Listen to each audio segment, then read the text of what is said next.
Good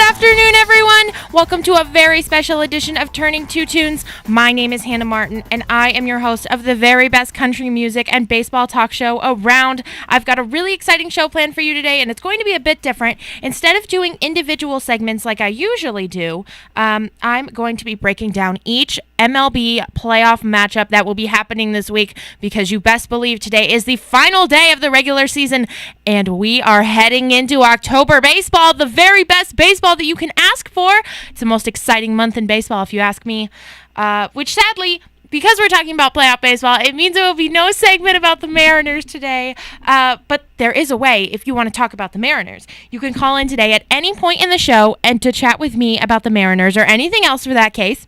And to be on the air, the best time to call in is when I'm playing music, so I can get to your call right away. That number, you know it, I know it. It's 509-335-2207. All right, y'all, we're going to start off right away with Raylan's song Trigger.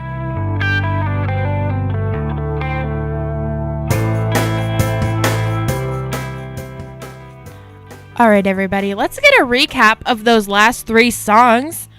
So we had Raylan with Trigger. That was our first song that we played today.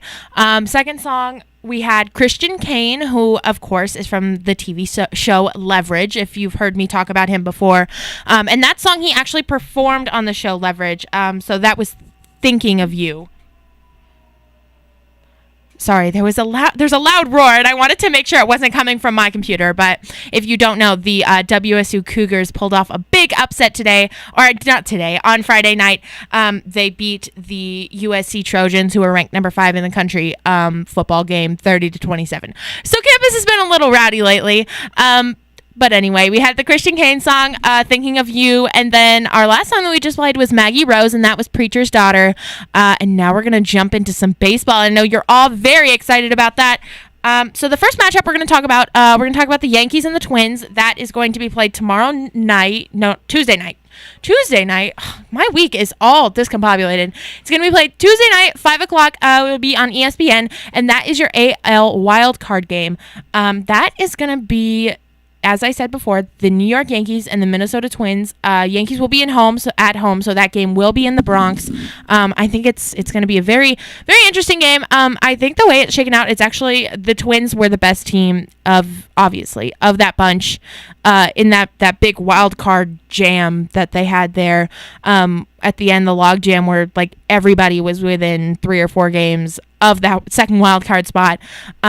But, I like the Twins. I think they're going to be a good competition for the Yankees. So let's really dive into this matchup. Most likely it will be Ervin Santana versus Luis Severino. Ervin Santana of the Twins. He has a 16-8 record with a 3.28 ERA. He is their ace. And Luis Severino, he has a 2.98 ERA and a 14-6 record, and he is the ace of the Yankees. So obviously you have your aces going against each other. It's a wildcard games are a one game, one winner take all scenario, which is different from any other playoff scenario in baseball where it's either best of 5 or best of 7.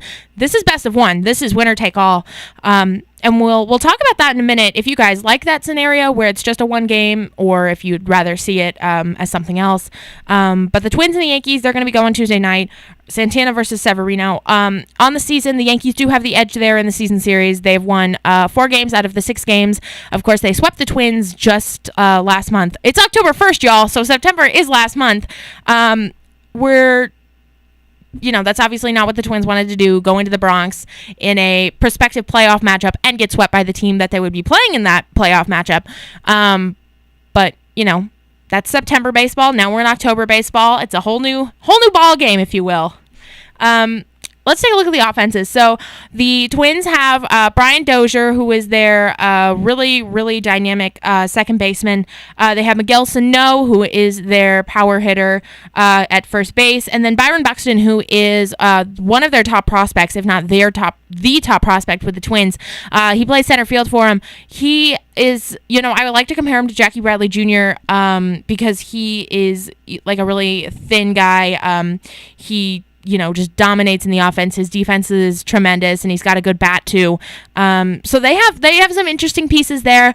And then the Yankees return to their offense, of course, and everybody wants to talk about the Yankees offense because everybody wants to talk about Aaron Judge. Aaron Judge, obviously, we talked Monday night. I was on in a special edition of Turning Two Tunes, and we talked about Aaron Judge for a little bit. He broke the single season rookie record for home runs in both the American League and the National League there. That was previously held by Mark McGwire at 49 home runs, and Aaron Judge hit his 50th, which pains me to say, but he's the new record holder. He's back. If you didn't know, he went through a horrendous slump from like July at the end of the All-Star break all the way through like August. And I was just like, yes, finally, he's not doing as much damage as he was against my team. Like, God bless. But now he's back, and he's raking, and he's hitting 500-foot bombs, and it makes me cry every time I see it, because I wince at the prospect of him playing against the Red Sox in the playoffs, and it just makes me sad. But he hit his 50th there, and so obviously everybody wants to talk about him. The storyline really that I've been hearing is, depending on how far the Yankees go in the playoffs, will largely depend on how far Aaron Judge is able to get them. He is fueling this offense. When the Yankees are good, he is good. When the Yankees are hitting, he's hitting. It's kind of just like a domino effect. Like Aaron Judge is that first domino, and once you hit it, it's going and you can't stop it, and it's terrible, really. It makes a mess everywhere. Gary Sanchez, also power hitting catcher for the Yankees. He's great, whatever. They set another record for home runs, most home runs by two rookie teammates at 85, I believe. That's another record. Very sad. I know all these Yankees setting records, it really makes me nauseous, but they did that too, so props to them, whatever. They've got Didi Gregorius, who has stepped in very nicely at shortstop for the Yankees. Of course, Derek Jeter. Moment of silence for Derek Jeter. Everybody loves him. Got to talk about Derek Jeter. But Didi Gregorius has really stepped in nicely. He hit more home runs this year than Derek Jeter ever did in a single season, which, make note of it. But, yeah, I mean, as a Red Sox fan, talking highly of the Yankees upsets me almost as much as talking about the Blue Jays upsets me. But the Blue Jays aren't in the playoffs, so, just another shout out to them. But I do have the Yankees winning this game of a final score of 4-2. I do believe that Severino is going to outpitch Santana there. I think it'll be a close game. I think the Yankee bullpen will come in and shut it down. A couple of things have to happen for the Yankees to win this game. Dellin Betances has to throw strikes and find the strike zone and not lose track of his command from the very first pitch. Chapman has to be lights out. Those two things are what immediately comes to mind, because the bullpen, Severino is going to be great, but also Severino has never pitched in the playoffs, and so I do kind of worry about a high leverage situation of him going into a one-game playoff and Joe Girardi saying, hey, my 23-year-old ace pitcher, I think he's 23, the game is on your shoulders. Our playoff hopes rest on you. Like this isn't CC Sabathia going out there and throwing the ball. This is Luis Severino, who is 23-ish. I'll check on the age. He's never pitched in the playoffs before. This is his first time, and he's in a wild card scenario where if the Yankees lose, they go home. And the Yankees know that all too well because they had Tanaka, who was supposed to be their ace. They had him going for them. Oh, God. When was it? It was a couple years back when they played the Astros, and they played the Astros in the Bronx, and Dallas Keuchel and the Astros came into New York, and they beat the Yankees in that one-game playoff. So the Yankees know all too well about going home after, the first round, if you want to call it that, of the playoffs.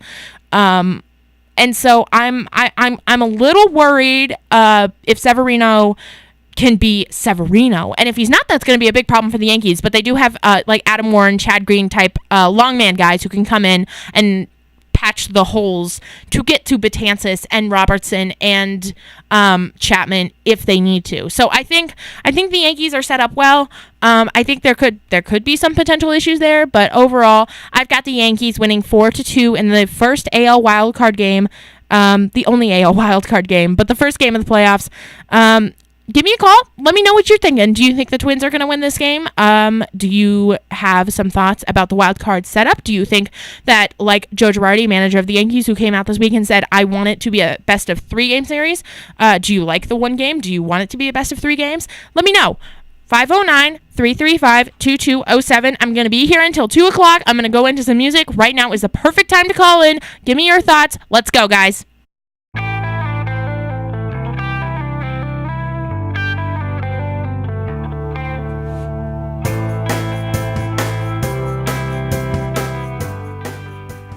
All right, we are going to jump right back in here. We are going to talk about the NL wild card now. We just got done talking about the AL wild card game, which is which is going to be the Yankees and the Twins.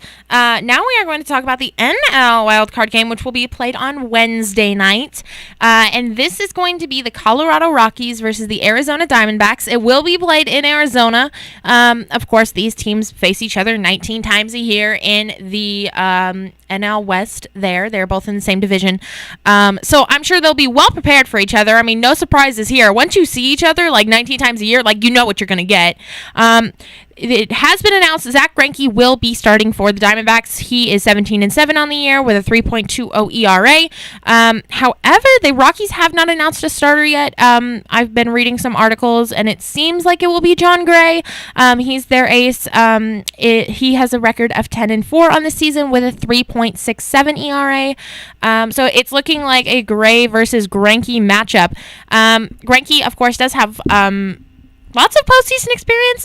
He was with the Dodgers for quite a while, and of course the Dodgers are perennial postseason teams. Not deep postseason teams, but they are basically kind of like one and out teams, or they never make it to the World Series kind of teams.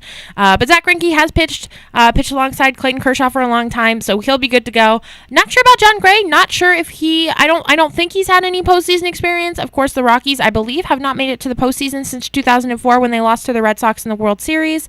In 2007 when they lost to the Red Sox in the World Series. The Red Sox just have so many World Series wins. I lose track of them all. Sorry. Of course, the Rockies, they have Nolan Arenado, who is their third baseman. He's one of the most fascinating baseball players to watch. He's a great young talent, and it is really exciting that we're going to be able to see him play October baseball. Carlos Gonzalez, Charlie Blackmon, who appeared in the Home Run Derby this year. And then they have Greg Holland in the bullpen, he pitched with Kansas City for a while. He was really great. He won a ring with them. So he also has some postseason experience there.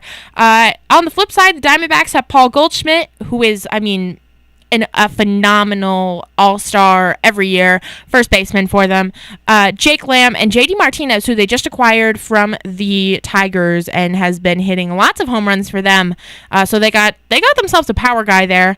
Arizona does have the edge in the season series. They have 11 wins to the Rockies' 8 wins.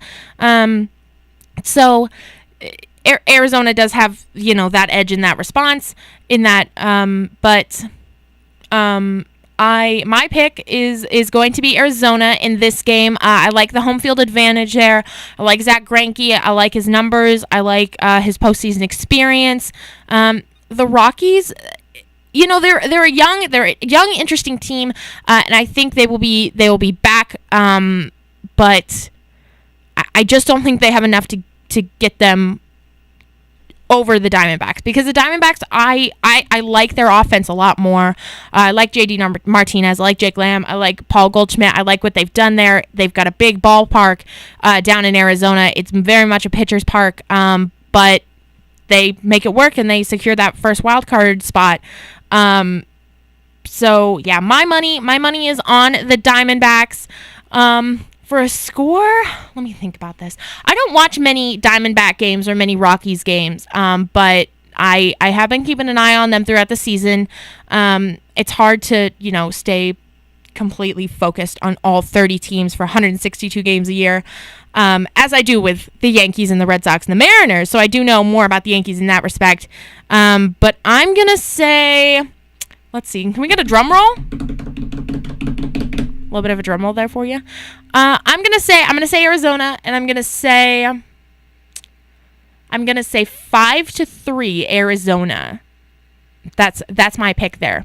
Maybe a little bit of wiggle room. I'm more confident in my 4-2 Yankees pick than I am in this one, but I do think I'm confident it'll be Arizona, and I'm gonna say 5-3. 5-3? What are your guys' picks? What are you thinking? You thinking Arizona? You thinking the Rockies? You maybe want to talk about the Mariners. Go Mariners. Remember, we have a baseball team in Washington. Give me a call, 509-335-2207.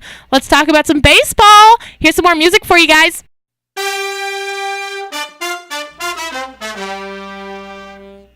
All right, we are ready to jump back in with some more baseball. This is very exciting. I love just going through all of these games and just like talking about and giving you guys my predictions on what's going to happen. So the next game that we are going to talk about are, you knew it was coming, the Boston Red Sox versus the Houston Astros. They're playing in the ALDS, which is a best of 5 series, so 3 games guaranteed at the very least in that series. And they will be playing the first game on Thursday night. And I do want to say this, if anyone with MLB schedule is listening, the times for the game have not been announced, and the Cleveland Indians and the AL wildcard winner will also play on Thursday. So if anyone with MLB schedule is listening, I want to tell you guys this. I have already sent out invitations to my party that I'll be having on Thursday for the Red Sox. All my friends are coming. And by all of them, I mean 4 of them. And I'm still trying to convince the other 6 or 7. I have scheduled this party for 5 o'clock, which is usually when the night games are. Please do not make this game the morning game, because then I will have looked like an idiot and will have to tell all my friends, all 4 of them, that there will be no party because I have classes. And so I can't have a party at noon. No one will come. I will not be home. I will have 20 Capri Suns and a bunch of glow necklaces I can't use. So MLB scheduling, please make this game the 5 o'clock game. Thank you. Thank you for listening. So let's dive into this matchup now that we've gotten that out of the way. Boston Red Sox, obviously, Chris Sale going to be going for them. He's 17-8. He's got a 2.90 ERA. He will be the Cy Young Award winner for this year. At me on Twitter. They will be facing the Houston Astros. They will be in Houston. The Astros have not announced their starter yet, but it's looking like it's going to be Justin Verlander, who is 15-8 with a 3.36 ERA on the season. I don't like Justin Verlander.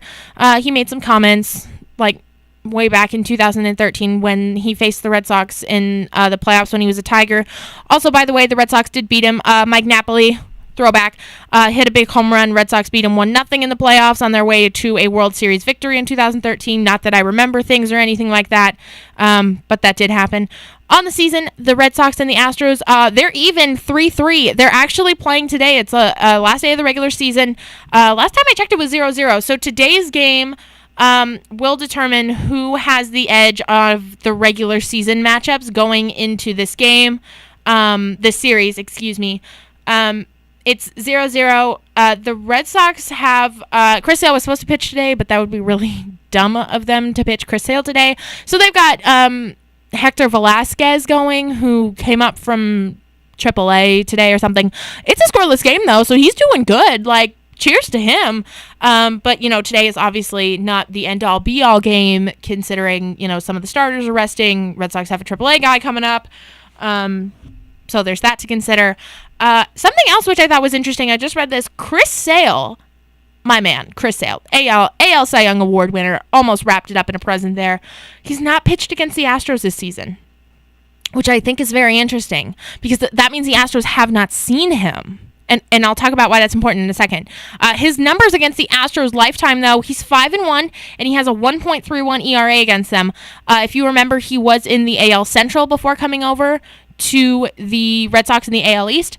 He typically pitches poorly against teams in the AL Central, other teams that have faced him a lot. So, he hasn't faced the Astros a lot, which is good, because that means he's going to pitch well against them, hopefully. Fingers crossed. I believe in you, Chris. But since Chris Sale has not pitched against the Astros, they haven't seen him this season, obviously. Let me tell you why that's important. Chris Sale, his arm slot when he throws two different pitches, when he throws his fastball and then when he throws his changeup, it's nearly identical. So the hitters cannot pick up the pitches that he's trying to throw. Usually it's a different arm slot, which means it's coming at it's a different angle, so it's higher or it's lower or it's something. So hitters can pick up whether it's a fastball or it's a changeup. Changeups are usually in the 80s somewhere. Chris Sale's, I think, is around 85, 87. Fastballs are, upwards of, 93, 94, 95. We're getting up there towards the 100s even. So there's a 10-mile-an-hour difference on those pitches, and so you have to be ready for them. But with Chris Sale, one of the reasons why he's so good is because it's so hard for hitters to pick up on what pitch he's throwing. Is it going to be a fastball? Is it going to be a changeup? They can't tell because of where he throws the ball. It's nearly identical. And so, you get better with that once you face him a lot of times, like someone like the Yankees have faced him a lot this year. But the Astros have not, and they have not faced him, in a while for, it's not like that, he used to be in the AL Central and, it's the White Sox or somebody. They don't have a history of facing him, and they haven't faced him at all this season, which I like a lot. I do. They haven't seen it. Maybe tape is tape, but live pitching is something else entirely. And the Red Sox have seen, they've had a long storied history with Justin Verlander. So I'm not worried about them. I think they can take care of Justin Verlander. Chris Sale's going to be great in this game. Let's talk about the offenses. Something to note, Mookie Betts, Xander Bogaerts, Jackie Bradley Jr., they're all getting hot right now, which is so important. I just talked to my best friend, Anna Somerville, about this yesterday. Shout out to Anna for actually listening to me when I rant to her about these things. They are getting hot right at the right time. Mookie has not been that AL MVP caliber player we saw last year. Xander, I don't know what's going on with him. Can he hit? Bro, come on. Let's see something. Jackie Bradley Jr., his whole MO is getting really hot for a while. He had a 29-game hit streak a couple years back and then getting really cold and hitting 100 for a while. So to see those three players getting hot, to see Mookie Betts driving in runs, to see Xander Bogaerts driving in runs, these are the three guys you want to keep your eyes on going into the postseason. These guys are what's going to make or break this postseason for me, at least. The pitching, it's going to be really good. But the offense, Mookie, Xander, JBJ, those are the three names you want to keep an eye on, and of course Andrew Benintendi. Love you, Benny. For the Astros, obviously, they've got Carlos Correa, they've got George Springer, they've got a lot of really young, dynamic guys, and we hear about that all the time, and their offense, it's really potent, it's very powerful. They might have the edge on the Red Sox in this series. Not going to lie, their offense is super good. That's why it's so important for Mookie, Xander, and JBJ to get hot and get going, so it's a more even playing field. Because the Astros, they lead the offensive categories, like every single category they lead in. My picks for this series, I'm going to go in the first game 5-3 Red Sox. In the second game, which will be played on Friday night, I'm going to go 3-2 Red Sox in I'm thinking in a prospective matchup of Drew Pomeranz versus Dallas Keuchel. I like the Red Sox 3-2. 4-2 Astros in that third game. Nobody knows who is going to pitch for the Red Sox. Some people have said Eduardo Rodriguez. Some people have said a matchup of Porcello and Price. Who knows? Nobody knows what's going on with the Red Sox. Column Q, Lance McCullers, somebody is going to go for the Astros there. I like whoever that somebody will be. 4-2 Astros in that game. In the final game, or not in the fourth game, the Red Sox, I like them 3-1. Chris Sale will probably be out there again, and I like Chris Sale a lot. So 3-1 Red Sox. Red Sox will take this series 3-1. I believe in them. I really do. I think this is going to be great. So what are your thoughts on it? You got some thoughts out there? Give me a call. 509-335-2207. We can talk about the Red Sox. We can talk about the Astros. We can talk about previous matchups. Anything you guys want to talk about. The Mariners? Anyone? Give me a call, 509-335-2207. So we do have a very special guest joining us. This is Zach from the, of course, famous segment, Hannah Proves Zach Wrong, in which I prove my 14-year-old Yankee fan brother wrong. Zach, you're on. Hello. Hello. You sound so enthusiastic to be on this morning. Oh, yeah. I love calling in. So I hear you want to talk about the AL wildcard game. Yeah, I do. I wanted to hear your thoughts on it. My thoughts on the AL wildcard game? Well, we did do a segment about this earlier in the show. We talked about the AL wildcard game, how I believe that the Yankees will beat the Twins 5-3. What are your thoughts? I'm sure you think the Yankees will win, but what are you thinking? I'm not sure if you know, but Joe Girardi actually hasn't named who will start the wild card game, but it's going to be between Severino, CC Sabathia, or Tanaka. I'm sorry to break it to you, but the MLB app is telling me Santana versus Severino. Oh, okay.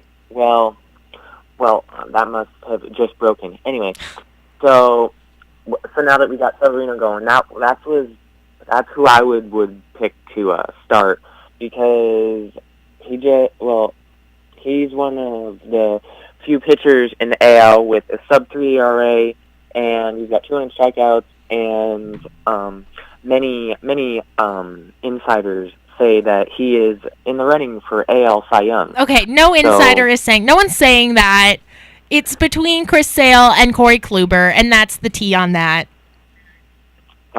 I don't know. Chris Sale has not been pitching too well lately. He still has a lower ERA than Severino, and 100 more strikeouts and more wins, so... But what has he done for you lately? What has he done for us lately? He's pitched pretty well lately, and I don't know if you were listening earlier, but he's going to pitch very well against the Astros. He has not seen them all year, and I was talking about, of course, his arm slot and how hitters have a hard time picking up the changeup versus the fastball, and how Chris Sale is definitely going to have the advantage there, and how, it's hard to say that a 300 strikeout pitcher hasn't done much for us lately, but, whatever. Okay, so you just know that Chris Sale is going to pitch brilliantly against a lineup that he's never seen before, and a pitcher that, as you know, has not pitched notoriously well this year against above 500 AL teams. He hasn't. So when you talk about that, he's pitched, phenomenally against, not so great teams. He has pitched really well, though. There's two layers. He's pitched really well against, say, the Yankees. He's pitched really well against other teams of that caliber, and I have a lot of faith in him going into the playoffs. But how are you feeling about Severino? Honestly, I would have more confidence in Severino than Chris Sale, because Severino has pitched well against everybody. Oh my God. He's only had one bad start the whole season against the Red Sox, which he gave up 9 runs. I think you're referring to. Yes, but that's the only bad start he's had this season. And Chris Sale gave up, I think it was 7 twice against the Indians, and so that's just kind of adding to the fact that Sale hasn't pitched well against good AL teams, and even though you're saying that he has pitched well against the Yankees, he doesn't have a win, and the last time he pitched against them, he gave up 3 home runs in 5 innings. So here's the thing. So it doesn't really matter what Chris Sale has done against the Yankees, because I feel very confidently that the Yankees will not be able to make it past Cleveland. The Yankees this is our next segment that we were going to talk about, so you called in at just the right time. Cleveland versus the AL wildcard team is going to be that second ALDS matchup. Of course, Corey Kluber, his number is 18-4 with a 2.25 ERA. So the Yankees who would they start? Because that's the next question we have here. Would it be Tanaka? Because if so, that's what I'm thinking, that it would be Tanaka that they'd start at number 2. Or would it be CC? Like, who are you thinking for that second start there? Well, obviously I'm not the manager, and that's up to Joe Girardi. But I would be confident with either of them pitching, because Tanaka in the first half had an ERA of about 6. and it's now 4.74. So we brought it down a run and 1.5 runs per 9 in the second half of the season. So he's obviously been pitching a lot better. And CC, it was 14-5 this season. So either way, they're both very capable pitchers. Against Corey Kluber and the guy, your pick for AL Cy Young there, Corey Kluber or whatever you're talking about with Severino. You think the Yankees can beat Corey Kluber and that brilliant Cleveland offense they've got there? You really think that? Tanaka's numbers 13-12, 4.74 ERA, 35 home runs allowed. You know how many home runs he gives up. I mean, that's been a problem throughout his career in the majors. You really think that this Yankees team is going to be able to beat in game 1 Corey Kluber, and then in game 2 Carlos Carrasco, Trevor Bauer? Like, you really think that? Okay, so I see where you're going there with Corey Kluber, and all right, so say they start either Sabathia or Tanaka in game 1, and they don't win. So that's very conceivable because they don't have their best pitcher, and the Indians are putting their best pitcher forth. But then you have either Carrasco, who was injured last year, and Bauer, who was injured last year, and he was and the reason he was injured was because he was fixing his friend's drone, and he cut himself. Right. So you have that much of an unprofessional on the mound that he can't even take his pitching duties that seriously enough to not have his pitching hand in danger.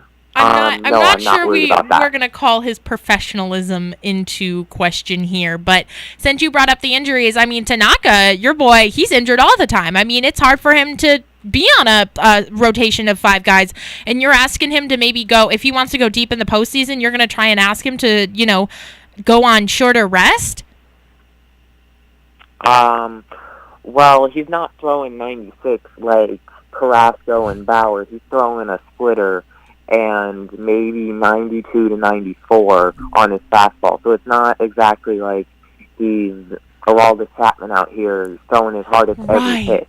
I mean, but Tanaka... He's throwing off-speed stuff and getting the hitter's timing off. I mean, to say Tanaka could match... If you want to pitch CC game 2 or whatever, because, I mean, CC's only been good against the Red Sox, which is weird. But how old is he? Like, how much does he weigh? How out of shape is he? Like, you're going up against the best starting rotation in baseball, and you're going to wheel out Tanaka with his 4.74 ERA, his arm, which, is always hurt. I mean, there's always something wrong with Tanaka's arm. And then frickin' CC Sabathia? Like, really? That's who you've got confidence in that can beat the best starting rotation in baseball? I wouldn't say that the Indians have the best starting rotation. Then who does? The Arizona Diamondbacks have... Really? The Diamondbacks over... Zach Greinke and Robbie Ray. Robbie Ray? Zach. Yeah. 2.84 ERA this year. The Diamondbacks rotation is much better than the Indians. But it doesn't matter because they're in the NL. Anyway, but... you touched on it earlier, and you were saying that the Indians had such a deep offensive attack, and I don't see that. I think the Yankees' offense is better than the Indians' offense, to be honest. I think I like Francisco Lindor a lot. Jose Ramirez is hitting up over 300, and he has been for the whole year. You've got a lot of guys there. I mean, maybe they don't have the power of Aaron Judge, but I think Aaron Judge is only one guy, and especially when you have such shut-out starting rotation numbers from all of these guys in the rotation for Cleveland, it's going to be hard for you to score runs. Okay.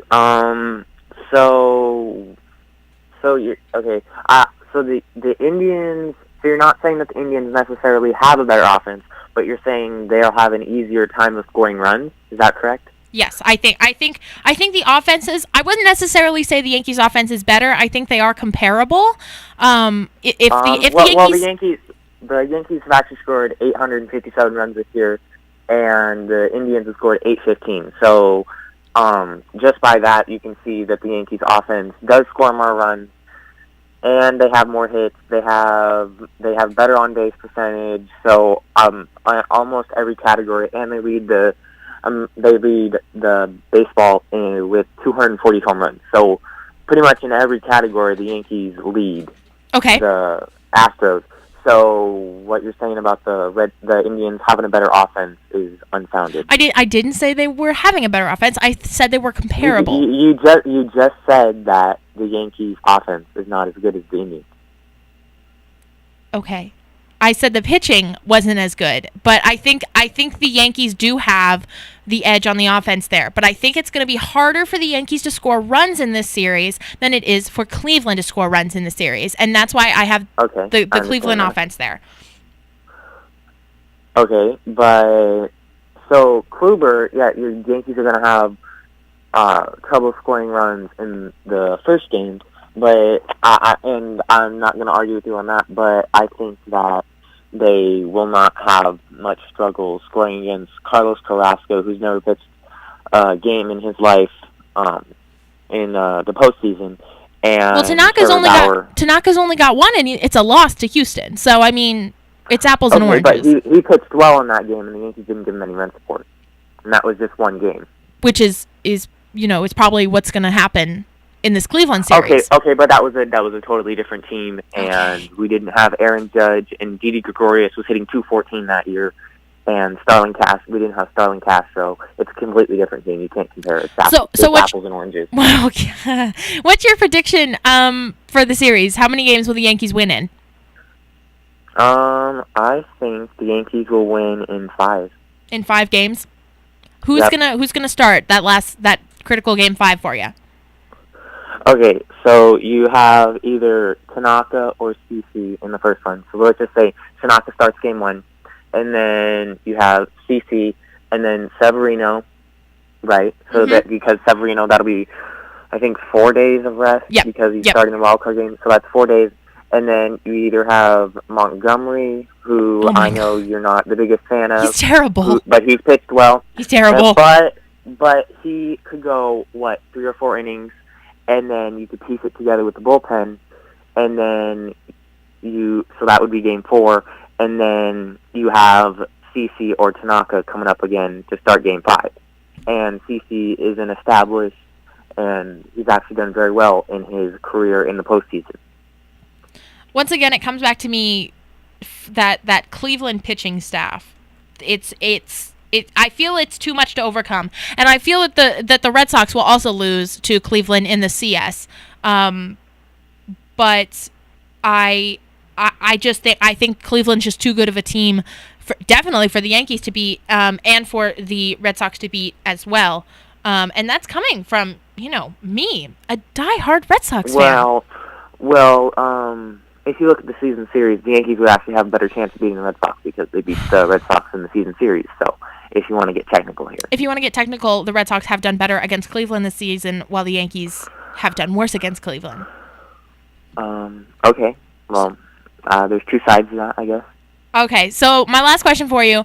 You're predicting the Yankees will beat Cleveland. Red Sox-Houston matchup. Who do you like more?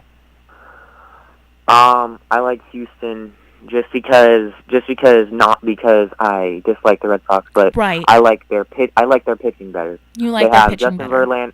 Yes, I do. They have Justin Verlander, Dallas Keuchel, Lance McCullers, and then whoever they want to throw out there as their 4th starter.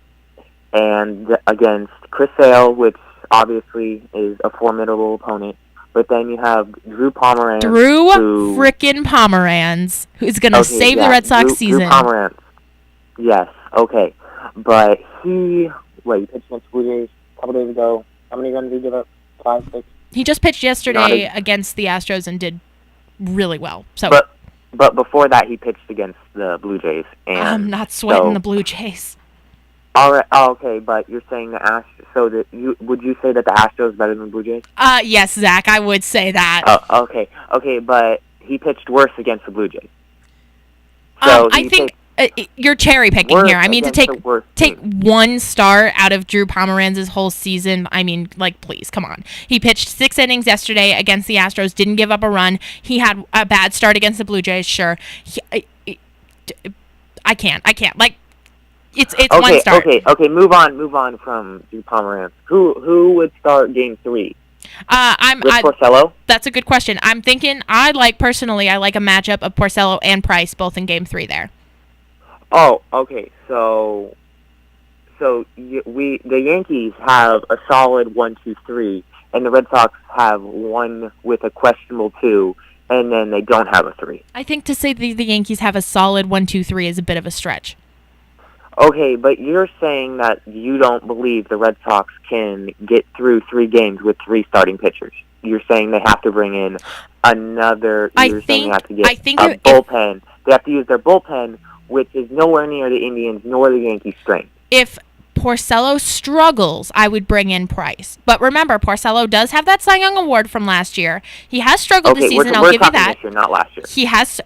He has struggled this year. I'll give you that. But I would give the ball to Porcello there. Have Price ready. It'll work out. Okay. Also, David Price, who's been injured and has had a bad year. And he's pitching well out of the bullpen. How many games has he come out of the bullpen? Quite a few recently, actually. John Farrell's been using him, and he's been coming in high leverage situations and getting through games. Okay, but he came in against the Astros? He did. He came in against the Astros yesterday. Didn't give up a run. He got out of the inning for him. Okay, so... Alright, so then So you're saying that the Red Sox will not get swept. Who's your 4th game starter? Chris Sale, because there's a day off. Okay, so you're going to start Chris Sale in your 4th game. I feel very confident. So say you get past the Indians. Yes. You're going to pitch Sale, Pomeranz, Porcello, bullpen, and then Sale again. You're thinking you're getting through not just the Indians, but the whole AL with that. I think you mean the Astros and then the Indians. Oh, yes. Sorry. Actually, I do. I think Cleveland will beat Boston in the CS, but obviously, I'm hoping that's not true. But you think you can get past the Astros with that? I do. Yes. Okay. And I feel that you disagree.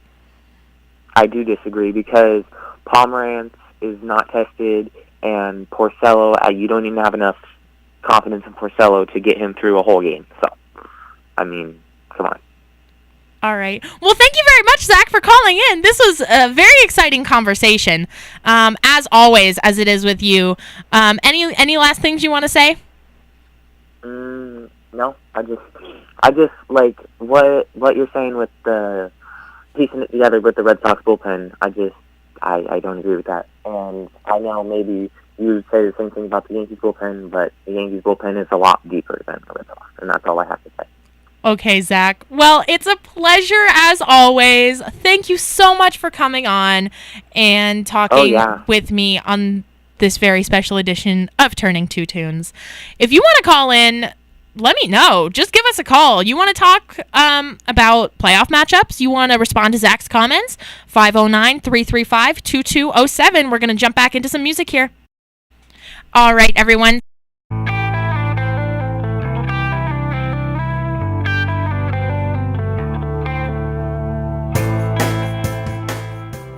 All right, guys, since we are running a little bit low on time, that last call did take up some time, and I do want time to get all of your calls. If you want to call in, give me a shout out. We're going to go over the last 2 NLDS matchups here really quick, since we already went over the NL wildcard, but I do want to get to those 2 NLDS games. The first game is going to be the Cubs and the Nationals, and that game will take place in Washington, D.C. I like the Cubs in this series. The Nationals are sort of like the Dodgers. They're perennial teams that, they get to the playoffs, but they don't do anything. They don't go deep into the playoffs. So for that reason, I do like the Cubs. Obviously, they're coming off that World Series victory. I don't think they're going to make it past... I think they'll make it past the Nationals, but that's it. They're not going to go past into the CS. They're not as strong as they were last year.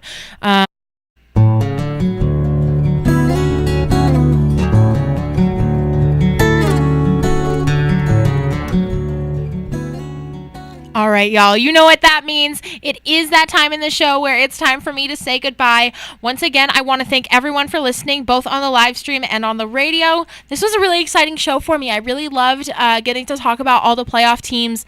So we'll do it again next week, believe it or not. Sundays from 12 to 2. I'm always here. It means so much to me that each and every one of you is tuning in to hear me talk about baseball. So thank you so much.